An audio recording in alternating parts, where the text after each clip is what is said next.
Welcome to ARISE Entertainment 360. I'm Shannon Lanier. And I'm Katira King, live from New York. We're here with your 360 look at entertainment, arts, and culture. That's right. Now, we are starting with the man that we talk about every single day of every single week, President Donald Trump. Yes. And his first State of the Union speech is tonight. But ahead of the highly anticipated address, a star-studded cast of actors, entertainers, and activists came together yesterday to offer an alternative to President Donald Trump's first State of the Union. Cynthia Nixon, Michael Moore, Rosie Perez, and Mark Ruffalo were a few of the stars calling for a unity and equality protections for immigrants, people of color, and the LGBTQ community. And Mark Ruffalo had this to say at the People's Union.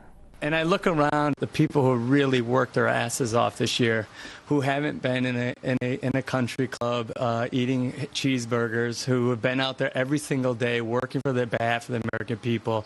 And I thought, and my friend Julia Walsh thought, hey, we should have the people's State of the Union and really hear it from the people who are really out there working so hard for this nation every single day. And of course, Trump's speech will be tonight at 9 o'clock, and I'm sure everyone is going to be watching for good and bad reasons. Well, maybe not everybody.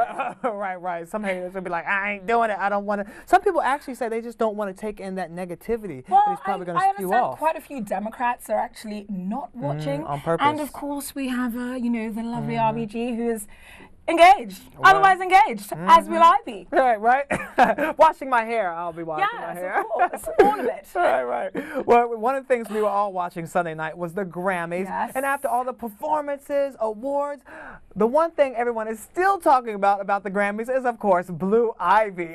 And how she had to, you know, how she wears the pants in the household. Yeah, she wears the pants in does. that part of the house. You know what we need to do? Let's check out this moment from the awards ceremony as Beyonce and Jay-Z were clapping while Camila Cabello was on stage.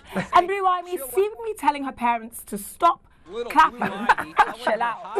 Of course, the clip went viral in order for everyone to watch this 6-year-old girl run the world. Who runs the world? Girl. Who runs the world? She definitely runs the world, right? She is so cute, too. She is. She's adorable. And I love the way she told her parents to stop. She was like, chill, mama. Yes, chill. She was like, stop it. We don't clap for commoners. They clap for us. The commoners. She did do it like very subtle. She did. She was like, Mama, no. Calm down. You're embarrassing me. Right. I love that child. She's so cute. So I can't adorable. wait to see what the twins are going to be like. You know, I when think they they're going grow to be up. just, well, she's the first child. Yeah. So generally, we are quite boisterous. We stand for what we want, what we know is a right. And we tell our mothers to stop clapping for commoners. Now let's talk football. Yes. Are you interested in football? Yes, I'm excited. I'll be watching the game with lots of food this weekend. Wings, Yeah. All of it. All the wings. Wings is the big and thing. beer. Yeah, pretty There much. we go. So the 52nd Super Bowl will air this Sunday when the Eagles face off against the New England Patriots. While some of us don't care about the game, we do care about the commercials. Yes. Here's a peek at the newest Super Bowl commercial from Pringles. All right. That's how we do it on the farm. Barbecue Pringles, pizza Pringles. You made barbecue pizza. Wow. Wow. Add a jalapeno. Spicy barbecue pizza. Wow. Wow. Wow, you can stack different flavors? Nobody asked you, Kevin! Wow. Stack flavors, make new ones. Well, that was pretty good, but guess what? It wasn't cheap. How much did it cost? A 30-second spot is now $5 million. $5 million For only 30 to advertise seconds. Pringles that we all see in the supermarket? Who's the marketing director? I need to have a word They're with you. spending way too much money. They could be Way giving too us some much. of that money. But, you know, they are expected to reach about 111 million people that'll be watching the game on Sunday night. So it seems like a good return on investment because you can give me $5 million to advertise your service, but I will not reach 111 million people. And the thing is, they hope that if they have some of the best commercials, then they'll get replayed, and then everyone's going to be talking about them the next day. So it's going to go viral. I see. So there's a bit of common sense behind it. Exactly. And this is probably why I'm not a marketing director. Well, hey, for $5 million, I'll do the job. Now, while some will be spending lots of money on commercials, the new owner of the late Hugh Hefner's Playboy Mansion is dropping a lot of cash to repair years of wear and tear and partying on the famous mansion. I wonder what wear and tear means Wow. for the Playboy Mansion. Well, Darren Metropolis, who purchased the home for $100 million, says the crib needs a lot of repair work, including repairing dry rot and termite damage, plus repairing some plumbing. Wow, okay. Well, he's in the process of getting permits for all the work, so hopefully the parties will resume at the Playboy Mansion real soon. Yeah, but would you go? Hugh Hefner's the reason for the season. Will the parties be the same? I don't know. I think that's why the guy bought it. Like, oh yeah, I'm gonna buy Hugh's spot. I'm gonna throw some major parties. It's not the same. It's not the same. You know, photocopies are never like the original. All right. And speaking of photocopies, woo, Kim Kardashian is at it again. Oh, God. Different day, same old nudity. The reality star posted this picture on social media wearing nothing but bottoms and a fur coat. What coat? What? Well, while she may have blurred her nipple out, she still left nothing to the imagination. Now, some social media users felt it was all done to show off her new braids. I'm sorry, what braids? What coat? What? I mean, I don't believe it. But Right, okay. Well, but you know what? A lot of people were throwing shade at Kim Kardashian, and some have said, you know, although she's doing this for her hairstyle, they said it's a cultural appropriation. That's why she's doing it. And Lindsay Lohan is supposed to be her girl, even threw her some shade saying on social media, I'm confused. you know what's hilarious? I saw this tweet. I saw you did? You saw it come through? I saw it live, and I was like, ooh! And then I sent it to my girlfriend, and I was like, what's going on here? And she was like, yeah, they used to be friends, but now they hate each other. And Kim fired back, saying, you know what's confusing? Your sudden foreign accent. Oh, dang! Sudden foreign accent. But, I mean, her accent does change quite often. I want to speak, I know, but this is a lady who is American. You have it naturally. Okay, She's still cultural appropriation on you. Right. Occasionally she has a British accent. Occasionally she has an Arab accent. Oh my. You realize she was studying the Quran rather. You know, she lived in Turkey for a bit. So, all right, Lindsay. I wouldn't throw stones if I live in a glass house. The original cannot be duplicated. Sorry, Lindsay. Hey. All right. On that note, we'll throw more shade when we come back. 360 will be right back.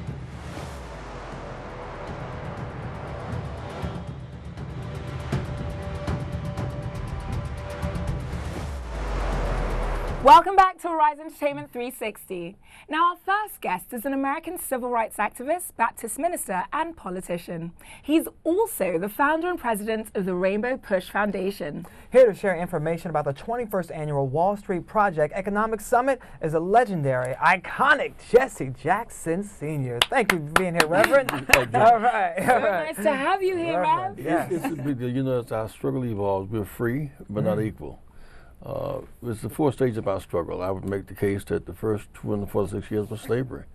We had no right, whites were bound to respect, work without wages. The second stage was Jim Crow, which was so akin to slavery. We 5,000 blacks were lynched without one single indictment. Then the right to vote. None of those dealt with the issue of access to capital or industry. So the fourth stage is access to capital, industry, and technology, and deal flow. And so it is where is the money? Church pension funds, labor pension funds, tax subsidies, bank subsidies, city, county, state tax subsidies. All these downtown buildings, they're not built because somebody puts cash money of it. Somewhere between tax subsidy and pension and hedge fund money, that's for and we don't have access to that kind of money, and we demand it. But you're hoping that will change with your economic summit that you're doing now in its 21st year. It must, as we get to that stage. For example, we did a lot of work the last few years out on Silicon Valley, getting blacks on boards of directors. The chairman of the board now of Microsoft is John Thompson, a Florida A&M graduate of mine. He succeeded Bill Gates. We have Jim Bell on the board now of Apple, Deborah Lee on the board of Twitter. Ken Chenault now on the board of Facebook. So we are people in the face of these boards. But the next step is C-suites, people who really run day-to-day stuff. But more than that, boards and C-suites is that the procurement list. These kind of use ad agencies and marketing and lawyers. The whole range of stuff they use, we're locked out of that too. So it's really it's about economics. It's not about public accommodation. We got that. All right, but we have that. It's about access to capital and technology. I love that. And what exactly is the Rainbow Push Coalition? a multiracial coalition demanding a reciprocal trade. When you look at, you're going to you fly an airplane into New York or Chicago or LA, you'll see a single building built by African Americans. Now, why is that? There's nothing wrong with us. If you can't borrow money, and you lend to folks you know, trust, and like. We're not known, not trust, not like. We don't get our share of the capital. You know, the new big stadia, the big ballparks. Cities give a big tax deal. Hotels give a big tax deal. They get some pension money, and then they control it all. So just the science of the system. And now we're in a stage where Trump brags about more blacks are working than ever before. Fact is, that's a Barack trajectory. But more than that, if you're working more, and they take away health insurance, and you pay more for insurance, if you're working more, and then you can't pay the cost of tuition because student loan debt's greater than credit card debt. You're working more, and they take away your house because of targeting and steering. So the equality gap must be closed, not just the employment gap. It's the equality gap that must be closed. Do you feel that President Trump will do anything to help close that gap, or would he just take credit for the gaps that Obama had just closed? That's all he has done. Matter of fact, he has made the gap wider because the tax bill, in effect, it took $26 billion from the poorest people and shipped it to the wealthiest people. So those who had less got less, those who had more got more. That's not the way to close the gap. Widening the gap. So on the subject of President Trump, what are your expectations for his State of the Union address tonight? The expectations are low. If he jumps up and touches the basement, I'll be very surprised. But what I like that he'll take credit for black unemployment being low. But not the fact he undercut the cost of, for example, more than twice as many black families own businesses as black families. There's access to capital. Who gets money to get the car dealerships? 45% of black families own homes, 75% of white families own homes. Wow. 3/4 white, 1/4 black. Our net worth is $138,000, there's $933,000. Wow. So the gap between have and have-nots is what must be dealt. And that must be done in a very strategic kind of way. I also think that this issue of these barriers, these trade barriers, we share 2,000 miles of border with Mexico. Number 3 trading partner behind China and Japan is Mexico. So if we stop trading with them, they stop trading with us, we lose. For example, we should be working with their government to work at a plan to reduce the number of illegal immigrants. But the more you create trade and jobs, people like to see home in the first place. You cannot lock folk out because they're Muslim. And the courts have struck that down, but the country's in such tension over locking out Muslims and locking out refugees and equating Nazis and KKK with the civil rights demonstrators. We've never seen such hostility before coming from the White House. And yet our spirit is so resilient. You know, in spite of all of the Trump tweets and all of his stuff, we still won the race in New Jersey. We got a black lieutenant governor now. We still won the race in Virginia. We got a black lieutenant governor now. We still won the race in Alabama. One of the first people votes was African American. So I expect in 2018, no matter what Trump says, no matter what he does, we're going to take the House and Senate back this year because we have the votes and we're going to fight for it. Hey. I like that. We're going to fight for it. Love that. And we want to talk to you a little bit more, so don't go anywhere. We want to continue this conversation. We come back after the break, all right? Indeed. Okay, we'll be right back.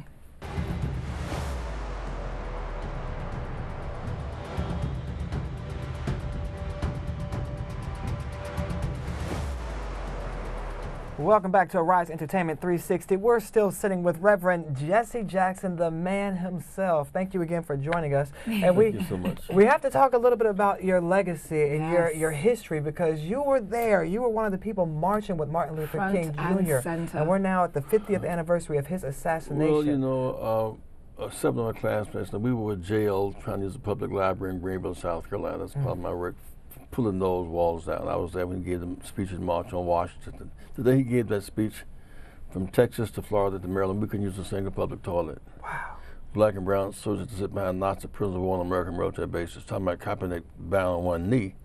Black soldiers could not, the flag meant more to the Nazis than it meant to us, for example. And then another phase was the right to vote, which was the crown jewel of our struggle.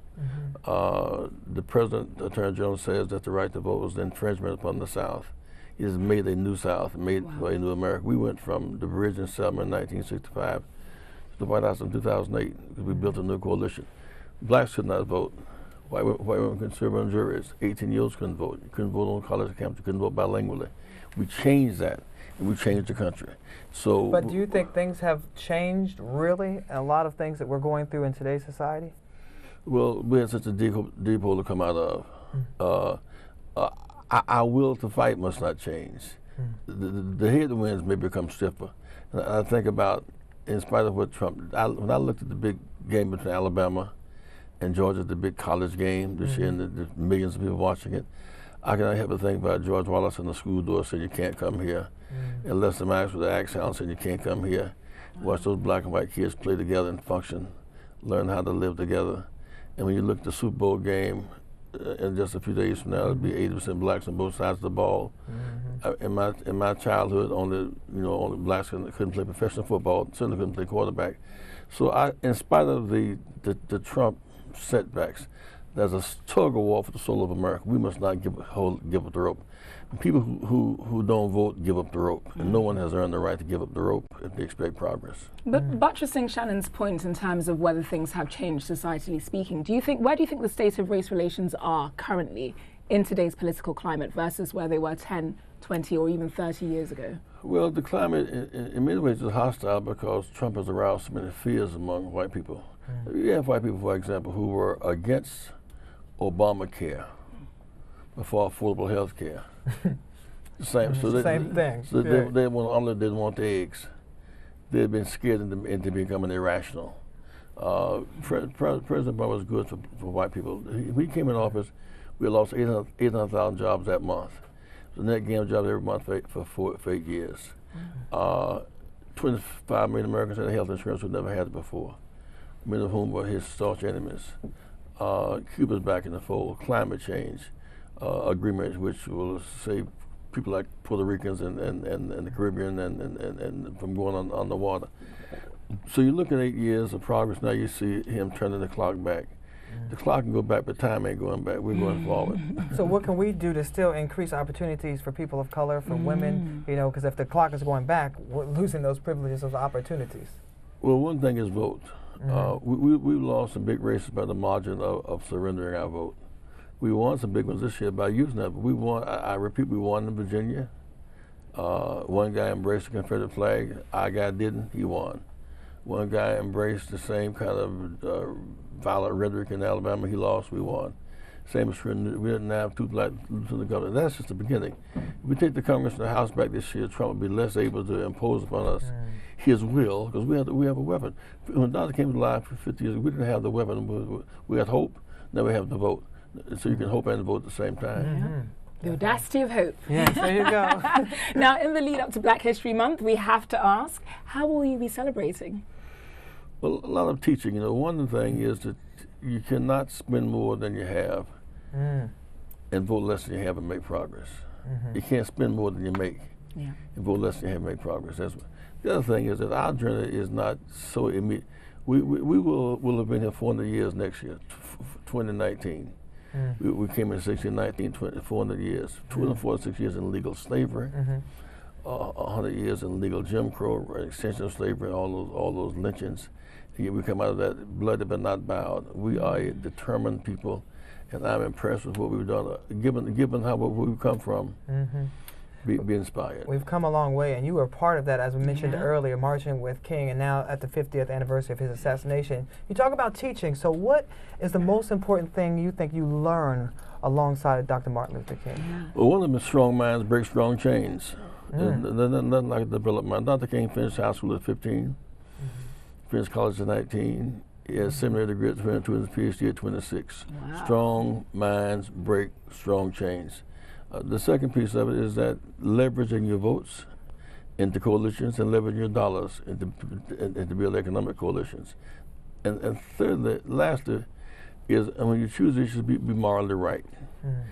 Right has been, Rosa Parks was mostly right. Those who marched for the right to vote were mostly right. There's something about there's a power in just being morally right in the issues that you, and I met that this week, Reverend Y.T. Walker died. One of the big four pillars of Birmingham, Fred Shuttlesworth, Reverend Abernathy, Dr. King White, D. Walker, and Hugh Masekela, a globetrotter against apartheid, a classic musician. So we remember them in very, very dear and loving ways. So speaking of these legends that you just mentioned, of course there are many youth of ethnic minorities who are looking for leadership positions in the future. What advice would you give them? Ahmed Baraka's son is now mayor of Newark. There once it was on we went to a kill, never go through a door. You can run for school board and city council, state legislature, and Congress, and Senate, and government. There's nothing we cannot do. And so like, don't cry about it. Go for it.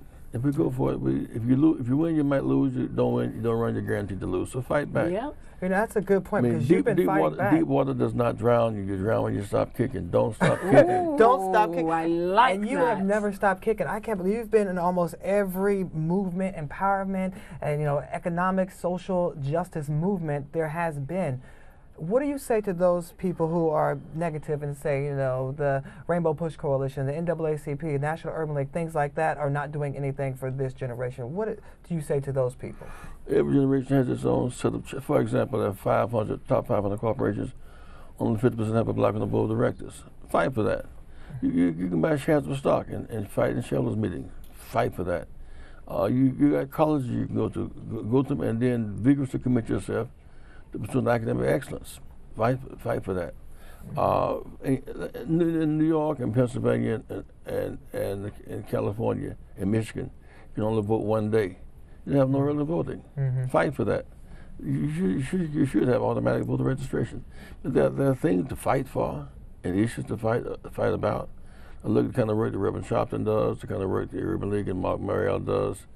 There's work to be done, and people are doing it. The Black Caucus is protesting. And you're doing it as well. Tell people one more time where they can get more information about the Wall Street Project for the Economic Summit you're put on. Well, first, 773-FREEDOM on the phone, 773-FREEDOM. And I will be at the Sheraton Hotel the Wednesday night, the 7th. We're going to have a town hall meeting on where's the money. Urban League, Black Enterprise, and the like. Reverend Al Sharpton, Brother Mark Mariel. We're going to talk about where's the money as an economist. And then Thursday is the major ministers' luncheon that day. We want 1,000 churches to get in those inter-Sunday school space, about 20 laptops, teach our children apps and codes, teach them financial literacy and stock market games, teach them how to function. That's amazing. So this is February 7th, 8th, and 9th at the Sheraton Hotel? In New York City. In New York City. Thank you so much for joining us, Rev. Not worthy, not worthy. Thank you. Well, I'm worthy. Thank you for joining us, Sam. Yes, and we will be right back with more Rise Entertainment 360.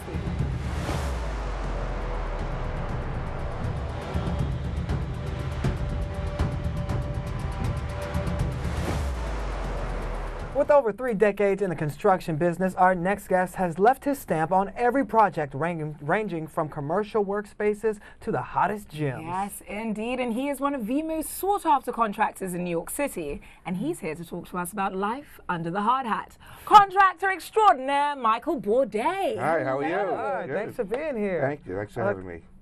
So I have to ask you, for someone who is a contractor extraordinaire, you're working on multi-million-dollar projects and a lot of them at the same time. So what is a day in life like for you? It's very busy. It starts at 4:30, 5 o'clock, and ends at 9:30. A.M.?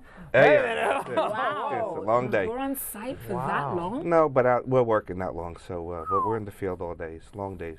So. Wow, and you're one of the most, in fact, the most sought-after contractor in NYC as it pertains to the fitness industry. First and foremost, why the fitness industry? Why did you venture into that aspect? It happened by accident. It's just we were building many different things and different projects, and fitness became the groove that we fell into with restaurants. And now we're doing some of the top fitness studios in New York City, and it's a lot of fun. And we can see one of your constructions. Oh, look at that on screen now. Gorgeous, very sleek, clean lines. Yeah, and it seems like, although the construction business is changing, you guys have to keep up with the times and make sure that you are, adapting these places to keep up with all the technology, with the fitness trends. What is the key behind staying ahead of the curve? Well, if you see these gyms that we built today, they're very different than the old conventional gyms. These gyms they're like the old Studio 54 gym now. So it's going to a gym and it's like a disco at the same time. Oh, I like that. So party and a workout. It's very fancy with lights, sound controls, and it's just a very different environment. It's not like you go to a gym anymore or a boxing gym that you see standard gym bags and everybody's boxing. Yeah. This is a very energetic, high motivational environment that everybody wants to be in. So this is Manhattan Rumble Boxing you're talking about? Manhattan Rumbles. That's amazing. And what goes into building a facility like that? Because if you're talking about a club that is also a gym, that sounds like hard work. Yeah, so there's a lot of sound work. Basically, these gyms have a studio within the building itself. So it's an independent room that is on isolators. It kind of like moves by itself, so there's no vibration throughout the building. Wow. So these gyms are independent of the rest of the building. And the sound systems and all of the equipment that goes in there, lighting, is all part of that one studio. And it seems like a lot of celebrities are loving what you're doing too. A lot of them have invested into these rubber gyms. Justin Bieber. And you bumped into Bieber. You gotta tell us that story. Come on, give it up. Exclusive. So I'll tell you the story. So as we were working the space, and I was talking to one of my guys, and we were talking about like a lot of the younger people coming out of these gyms, and it was 9:30, 10 o'clock in the morning, and he was coming out of the studio, coming up the stairs, and I said, "Oh, how do these young guys like get to exercise at 10 o'clock in the morning, and we're here working all day?" Right. So and he came up the stairs, and he was his tattoos, great shape, and he said, "Good morning, boys." So we said good morning, and then I didn't realize who it was because he looked very different. And then the owner of the gym came over and said, "Do you know who that was?" I was like, "No." He's like, "Justin Bieber." So I was like, "Wow, that's pretty good." You're like, "Hey, celebrity spotting." Right. Well, it's funny. You've almost known you wanted to be in this business since you were as young as Justin Bieber, picking up a Reader's Digest at 13. Yeah. What's that about? Even younger than that. So really? My father and mother had these Reader's Digest magazines come to the house, and back then in the 70s there was a TV guide. We just had knobs on televisions back then. What? How did you work it? I don't understand. No remote control? No remote control, so you had to get up and turn the television. So they had these monthly books that came to the house. It was how to do, and it listed electrical, plumbing, and all these different types of construction needs. And I started reading the books, and I enjoyed reading everything.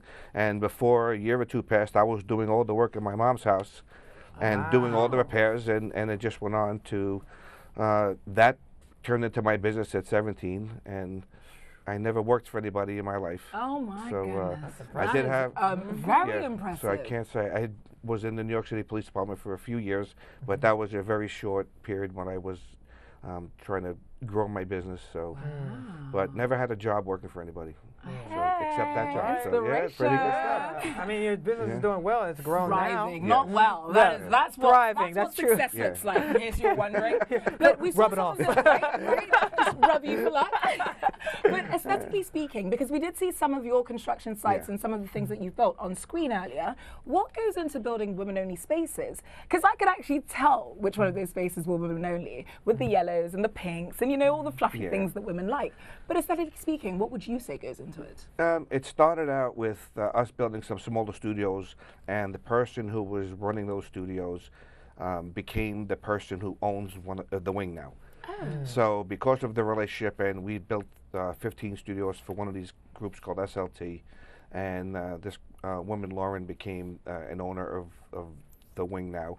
And the relationship, because it was so long of working, we just kept working with her. And when these wing projects came about, she had asked me if I would be interested in building them, and we started working with them.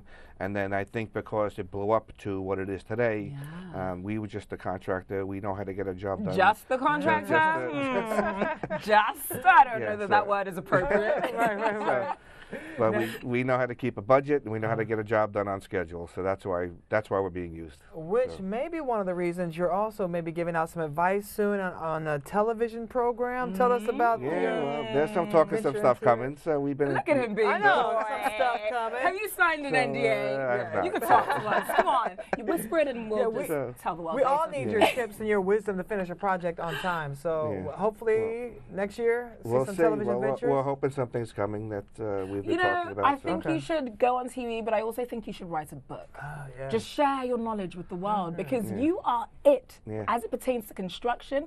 I mean, we're speaking in NYC terms, but globally, you're up there. It's amazing. It's very nice. My son calls me Yoda because every time I speak to him, there's a life lesson behind it. So, well, give us a life lesson before you leave. What advice would you give, A golden especially nugget. to people who want to get in their own business or fix some stuff around the house, those type of things? don't be afraid to work hard, and go work hard every day, and the dreams that you have will come. I like that. The dreams you have a job. love Well, what dreams do you still have to come? What's next? It's really hard to say, but it just seems like every day is a new venture coming, and it just feels good that new things happen, and especially at my age, when you're involved with such a young group of people, and they're doing new ideas and new studios and new gyms, and to be part of that is great, and that's part of the growing for us that we've been part of that. So we hope that all of the new trends that come will be part of that also. Amazing. Yeah. Well, long may it continue. And I'll be hiring you to build my house. There you go. Thank you. I I'll have give to you a just good figure out discount. where I'm going to live first. What kind of discount are we talking about here? 90%? Oh, Lord. I'm going to let y'all work that out during the break, and we'll be right back with more ARISE 360. Thank you.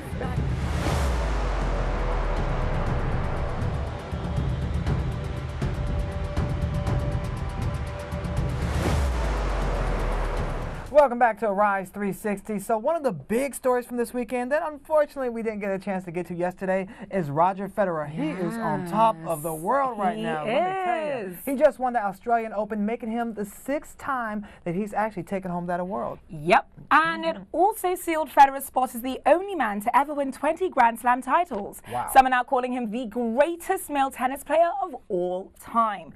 I like the fact that they specified male. Because we all know I stand for Serena Williams. And she's won 23 Grand Slams, by the way. Pregnant. So, yes, She was still pregnant. killing it. I mean, at the point, until a man is able to win a title whilst pregnant, Serena remains the GOAT. Greatest of all time. I like that. She is.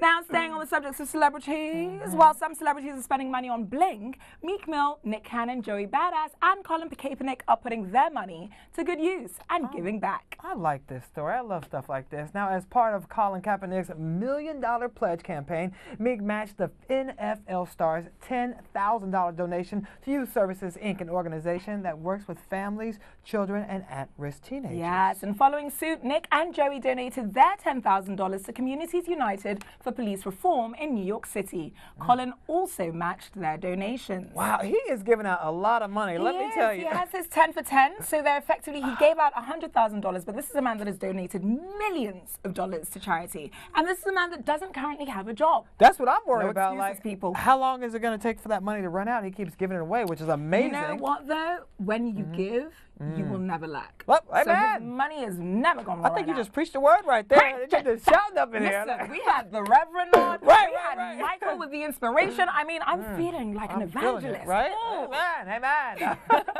All right, well, this next story is also a good story because ASAP Ferg, well, he may have some newfound cash in his pocket, and hopefully he donates it also because he's the new star of Adidas' latest shoe campaign. Yep, so let's check out these new EQ2 basketball ADV silhouette shoes. That is a mouthful for a pair of shoes, but it pays homage to the iconic 1990s line.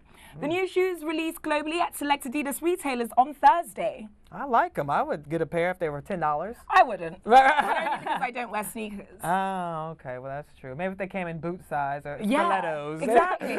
6 can rock inches, 'em. then yes, perhaps. You know? I did actually buy a pair of trainer-like shoes that had heels. Really? Yeah. I bet you sported them too, didn't you? Yeah. All right. They Look look good. All right. All right. We have to get to Tiger's story because he's always doing something. Something's always going on with this guy, right? Not as lucky as the celebrities we just talked about, but in 2000. 2012, we'll back up a little bit, a light fell on a woman named Cheyenne Riquina. Now, she suffered a head trauma and now says she has a permanent scar. Well, Cheyenne sued Tiger's music company in 2015, and a judge awarded her, get this, $235,000. But it's been 3 years later, and Cheyenne hasn't seen a dime. This is hilarious to me because, come on, girl, you ain't gonna get your money. He can't even pay his own bills. Wow. Now, the bill with interest is well over $250,000. And according to TMZ, a bench warrant was issued on the rapper for allegedly failing to notify the judge of his assets, which would have been used to satisfy Miss Riquina's judgment. Ooh, so it sounds like the judge is actually helping go after him for this. I mean, I would too, because this is a man who supposedly bought a Ferrari for Kylie's birthday. Wow. I mean, you sure it wasn't rented? I said supposedly. Supposedly. You know, maybe he can give Kylie a call and be like, hey, X, I know you're pregnant with another man's baby, but can you help me out with some money? If he has her mama behind him, then she can promote something and get him on the ad campaign. I mean, we are so shady. See, I'm just saying, there's opportunity for him to find some money. Put out another record or something. Come on. But, you know, it seems like there are a few celebrities that they take the easy way out by filing bankruptcy or claiming I don't have money when people come after them, Master P included. Wow. Now, with tax season looming, Uncle Sam is cracking down, and celebrities like Master P are getting caught in the mix. That's right. Their rapper is allegedly being hit with a federal tax lien owing $1.5 million in taxes from 2004, 2005, and 2008, and unless Master P pays up, the IRS will begin seizing his assets to pay the debt. See, and that's the thing. You don't play with Uncle Sam. You can play with anybody else, but Uncle Sam will come after you and get that money. Well, let's talk about the fact that the American government is the only government in the world whose tax division has its own name. I mean, I didn't realize that. Yeah, you guys call him Uncle Sam. We don't have like an Auntie Betty in England. Like, you know, we don't have like an Uncle Benga in Nigeria. No? You guys are the only ones that call your tax department Uncle Sam. He must be scary. And he's not a part of my family. Let me tell you, it's like somebody's step cousin twice removed because he's not my uncle. He's one of those people that just turn up to the family backyard cookout and you're like, who that uncle? Yeah, just over there eating all the chicken. I'm just saying, it ain't right. Well, hopefully Master P and Tiger and a few other people get their lives together right now. I mean, I don't know that that's going to happen anytime soon because this is something that we talk about every year. Yeah, and we keep talking about now, especially because tax season's coming up, how many celebrities have skipped out on their taxes, have not paid their taxes, are going into debt, and they're bouncing all types of financial, stuff. And the Rev was talking about how, financial economy and economic stability is important. They're not listening. Listen to the Rev, people. Let's all do that rap, and we're going to discuss a little bit more about taxes because I don't understand who Uncle Sam is. Whilst we go on break. See you soon.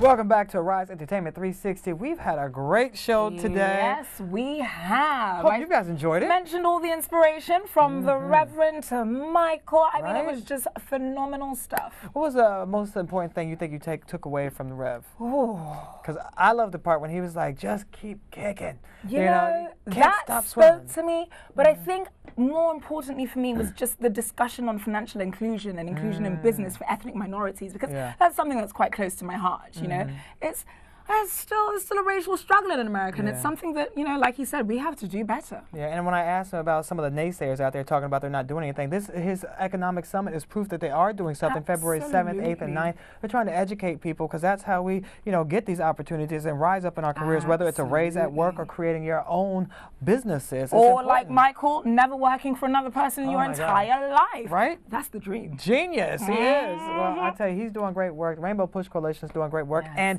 we're going to have a great show tomorrow. We hope you guys can join us because we're talking Super Bowl. Yes, Yaz is coming. You wait till you see Yaz's table. She puts together some of the best tables and spreads ever. So you have a lot to see tomorrow. Fun. But that does it for today from all of us here at ARISE Entertainment 360. I'm Katura King. I'm Shannon Lanier, and we'll see you tomorrow. Bye. Peace.